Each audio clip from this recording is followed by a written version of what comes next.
everybody, and I hope you're doing well. Welcome back to another video.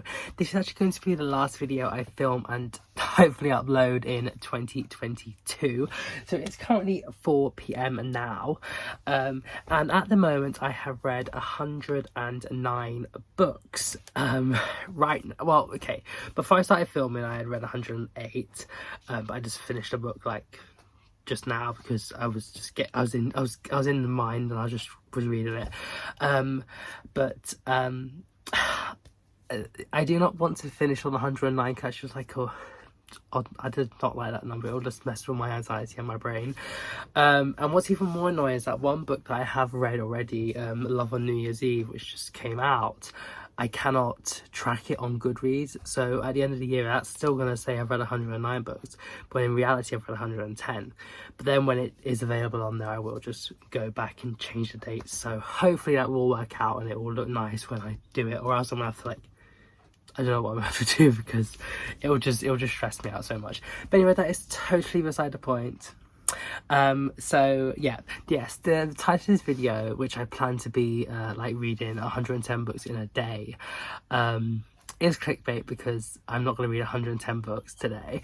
But technically I did read the whole second half of A Guide for Christmas by Casey Wells, which I have a whole reading vlog which I posted earlier, because I finished that in the early hours of the morning. I finished at 6 a.m. I just stayed up because I was like, I need to finish this today, I want to get it over with, I do not like it. So yeah, and then I read a book just now that I just finished, which was New Year Same Me Resolutions I Absolutely Did Not Keep by Samantha Irby. I put the picture here.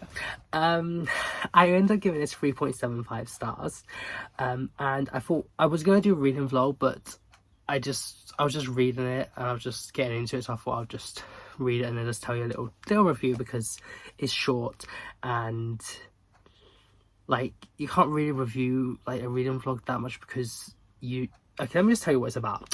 So I read this before moving to 2023 because it's the 31st. I enjoyed it. Irby takes us through 70 resolutions she made the previous year and then if she actually completed them. It's personal, funny, relatable, and I like the notion of not placing too much pressure on this new year, new me, ideology, which, let's be real, for most of us, it was away in the first 2 weeks of January. And it's good to look back on the things that we wanted to achieve and hoped we would, and it's nice if we did do them and some of them, but also if we didn't, and then saying maybe why, and no matter how unreasonable it might seem. And yeah, I said this short little book wasn't exactly amazing, but I'll still recommend it, and I am interested in reading more from Samantha Irby, as I liked her wit and the honest humour, which didn't seem forced at all. And yeah, I know she has a blog called Bitches Gotta Eat, and I think she's made an essay collection and wrote another book called Meaty, I think. So yeah, I'm interested to read some more from her. I really enjoyed it. It was quite fun and stuff. It was just quite short and didn't really have too much substance, I guess. But I'll still recommend it. It's good to get this new year juices and thinking about stuff that you want to achieve, but then also having this knowledge that you might not, and that is totally okay. So yeah, and now I want to go on to reading a poetry collection, which I will talk about after. But just whilst I'm here, I thought I'll just talk about 2 more books that I have read in this month that I haven't actually spoke about in a video yet, because all my other ones are in the whole Bookmas playlist, but these 2 I haven't spoken about yet, so I'm speaking about it now. It's just to make this video a bit more substantial. So the first one I read was The Girl in the Converse Shoes by Yartiza Garcia. I ended up giving this 2.5 stars. It was literally so short. I think it was 10 pages. And I know next year I am going to definitely try and read a lot less short books, because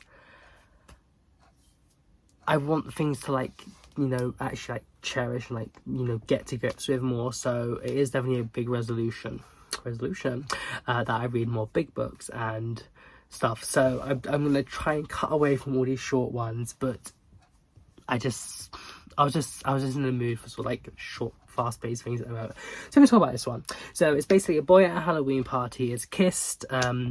He's like a nerd sort of thing, but his glasses weren't like on, and the only thing he notices is this girl's blonde hair and pink Converses. So he sets out trying to find her at school the following week. I said it's fun, it's fine, it's cute and a pleasant story, but was extremely short, so you don't get any development or expansion.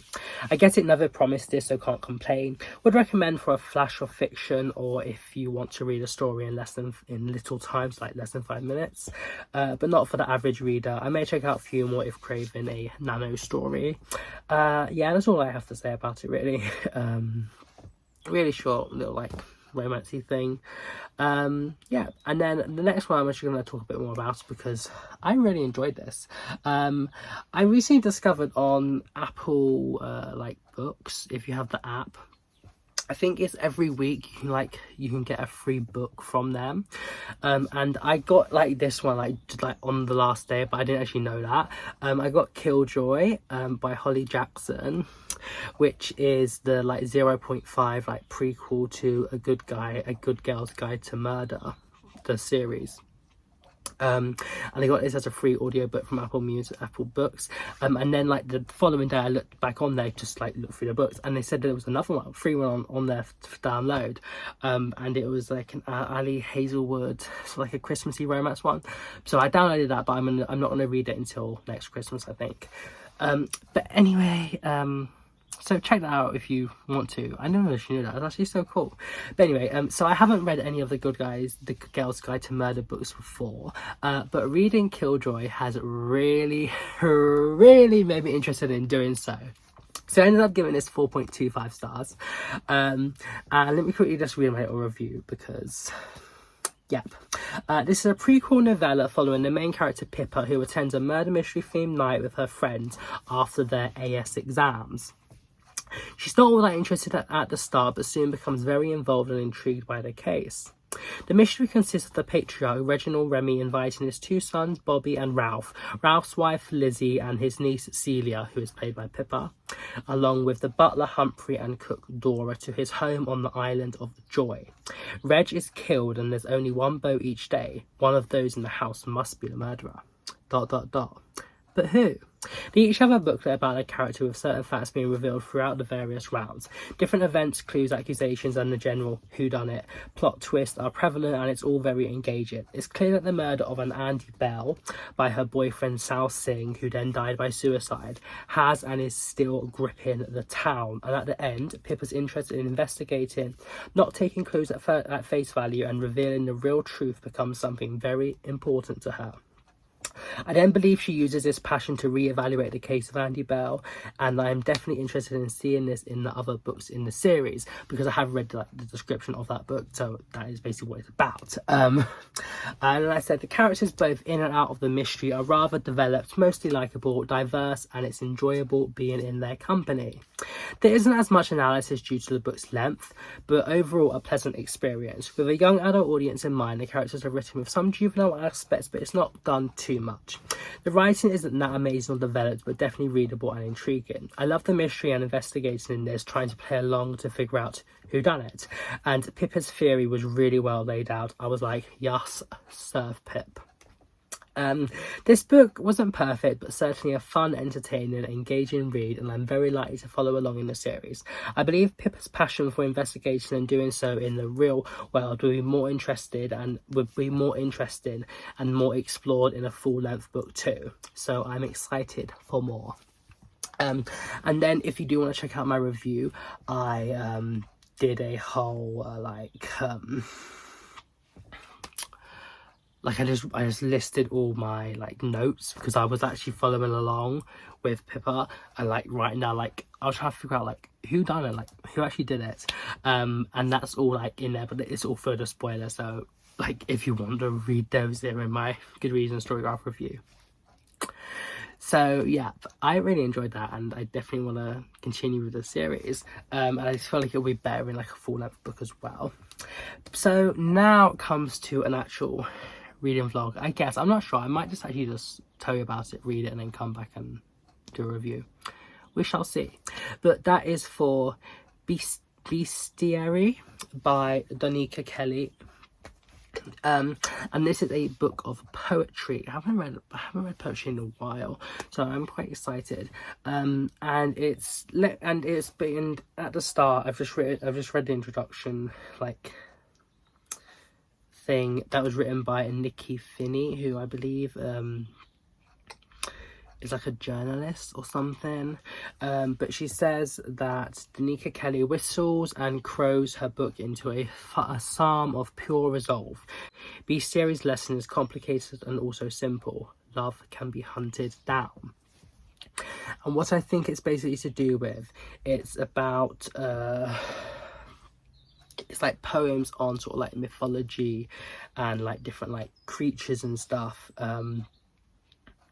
And there's also like poems about like love, and like I think there's like ones to do with like femininity and like sexuality and like lesbian identity, and also some more like pressing topics like child abuse and like sexual abuse as well, I believe. But there's like, I don't know how many poems there are, but it seems like there's quite a few, and they will look quite interesting. So I'm gonna start reading this now, and this is another thing, like within the new year I do want to definitely read a few more like poetry things. I was thinking of maybe like trying to read a poem every day for like, because I do have quite a few like collections, to maybe like do something like that, which might be quite like fun. But once again, beside the point, I keep going off tangents. But yeah, I'm gonna read this and I'll come back to you soon. And she basically talks about like the winter, and then how the white girls, after a long summer of bronze and muscle and shine, cover their legs, and then we say we, I mean I, when they cover their legs, I can feel beautiful too. So it's sort of like, it's quite sad because she's like talking about how like she doesn't feel like she can be like beautiful like in her own skin, and she only feels like she can compare with other people when they're both like covering up, I guess, in a way. I'm not sure. Like obviously poetry is it's something you can take in different ways. What that's something I actually love about poetry, is like never any like right way to interpret it.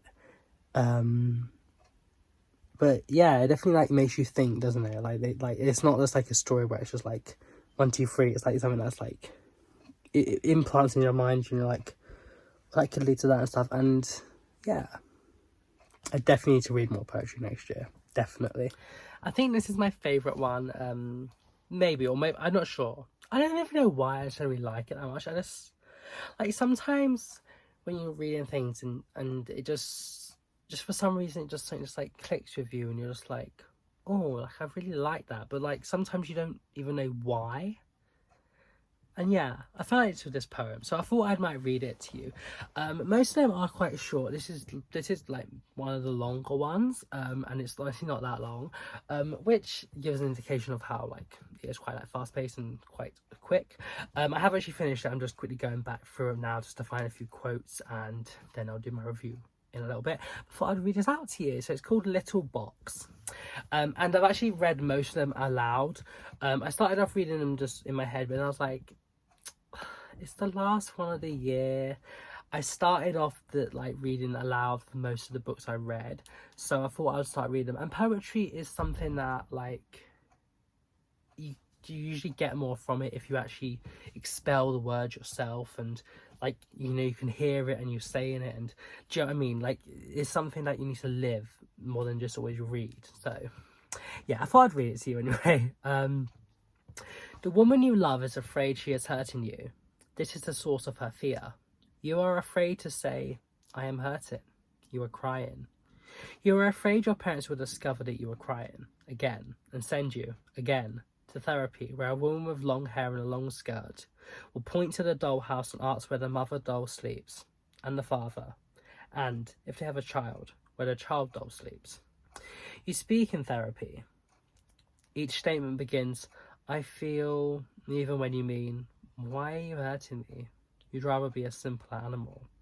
You try to imagine what the bear feels, the seal, the otter, always a little group of three. You worry they are not, in fact, simpler. But you are sure that they are never lonely. You hate your loneliness, as you hated yourself as a child. You are bored with your hatred. You want her to stop hurting you. You want to say, I love you, again and again. This will change nothing, and you've already said it. When you were a child in therapy, you understood where each doll went. You learned not to cry. There was no teacher now to tell your parents, and anyway, your mother doesn't remember you. And you are settling into hating your father, though you are afraid you are as careless and cruel as they taught you to be. You will see your therapist in 2 weeks. Her hair is short and she is from the same city as the woman you love. You will tell her you are sad and hurting. You will be matter of fact.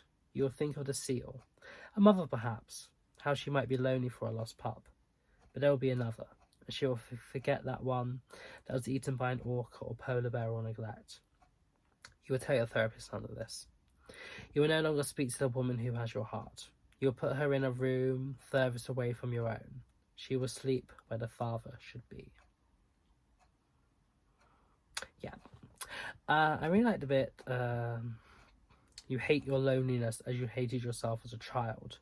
You are bored with your hatred. It kind of spoke to me. So, yeah. I'm trying to write my review now. It was good. You know what, actually, I'm going to do it after because I want my last video on this in the year to be just me speaking from my heart. I did quite like this. I personally would say quite a few of the poems was a bit more like abstractified than what I had hoped or am used to, so I couldn't necessarily get the most from it, but that's just because my brain like didn't work in as like good manner, I guess. I don't really know, to decipher what the author is trying to present to us. But I did like most of them. Yeah, like I said, it does there is mentions of like child abuse sort of, and